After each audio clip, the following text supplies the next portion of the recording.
પોતાનો જે હક છે એ તો એને મળવાનો જ છે. પણ આમાં અત્યારે પોઝિશન સૌરાષ્ટ્રની અંદર એવી છે, માની લો કે આ 30% ભાગ રાખતા હોય, કોઈ 50% રાખતા હોય, 40%, એટલે એ લોકો એનું પોતાનું રોકાણ હોય. ઘણા બધા ભાગ્ય એવા છે કે ફાર્મે રાખતા હોય કે વીઘે તમારે 5,000 કે 10,000 આપી દેવાના, બાકી અમારે કઈ લેવા દેવા નહીં. એટલે ખેડૂતોને છે એ પૂરતી સહાય મળી જાય. પણ આ ભાગ્યાઓ છે એની પોતાએ રોકાણ કર્યું હોય એને તો 1 રૂપિયો મળવા પાત્ર નથી. ખરેખર મહેનત, મજૂરી અને બિયારણ આ બધી જે વસ્તુ છે એ તો ભાગ્યની ગઈ હોય, એટલે એને કઈ મળવા પાત્ર આખા સૌરાષ્ટ્રમાં મૂળભૂત ખેડૂત છે એ ખેતી કરતા નથી, ભાગ્યા તરીકે લાવ્યા હોય તો એનું કોઈ રજીસ્ટ્રેશન થતું નથી, એનો કોઈ કાયદો નથી, એનો કોઈ ઓલું નથી.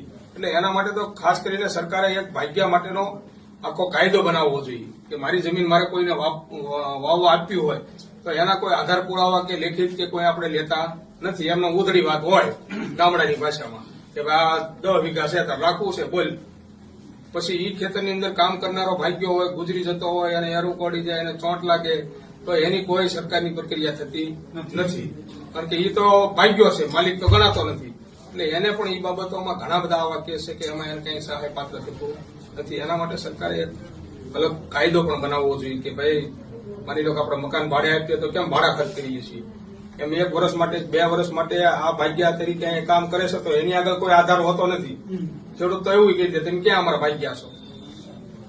એટલે આવી પોઝિશનમાં સરકારે નવો કાયદો બનાવવો જોઈએ અને અત્યારે સૌરાષ્ટ્રની અંદર જે પ્રક્રિયા થઈ છે એમાં ખરેખર ભાગ્યાઓને ન્યાય મળવો જોઈએ. જે નુકસાન થયું છે શેઠ લોકોને તો વળતર મળી શકે છે, પણ જે અસલી હકદાર ને અસલી મહેનત કરનારા તો આદિવાસી માણસો બધા ભાગ્યા છે.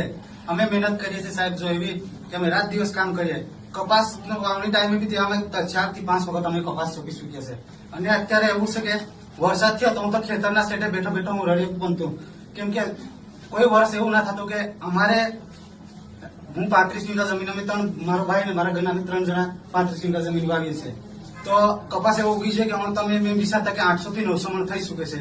તો હમણાં અમારે એટલો બધો પહેલી વીણી પૂરી કરી નાખી, તેમાં મને 150 થી 200 મણ કપાયેલો છે. તો અમારે શું લઈ લે એમાં કોઈ હિસાબ, એમાં અમને કઈ વધે ના. અમારે ઉપરથી અહીંથી ઘરે જશું કે છોકરા લોકો તો મજૂરી કરવા જશે તો કઈ લઈને આવશે, એવી ઘરેથી બી આશા પછી અમારે એવી માંગ છે કે જો અમે ઘરે જઈએ તો ઘરે જઈને પછી અમારે બી કઈ દળનું બધું 2